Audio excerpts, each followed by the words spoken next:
শরতের দিনে আমাদের জামাইবাবু রান্না করছে, বৃষ্টিতে ভিজে মাংস রান্না হচ্ছে। এদিকে বৃষ্টির জলে কষানো হচ্ছে মাংস, চিকেন কষা। চিকেন কষা হচ্ছে। জামাইবাবুর মুখটা একটু দেখাও, তাই তো।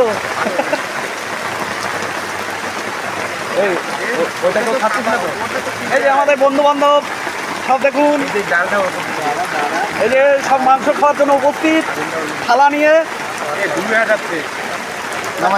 রুদ্র আবার ধোয়া হচ্ছে বলে ধোয়াটা উপর করে দিল। এই যে মাংস হচ্ছে ধোয়া। মাংস আমাদের কষানো কমপ্লিট বৃষ্টির ভিতরে।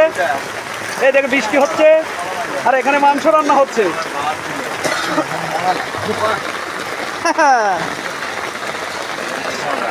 বৃষ্টির মধ্যে আমাদের মাংস রান্না হয়ে গেছে।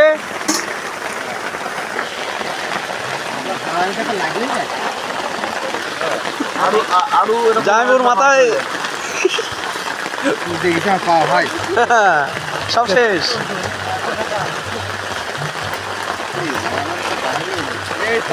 মুড়ি দিয়ে খাবে।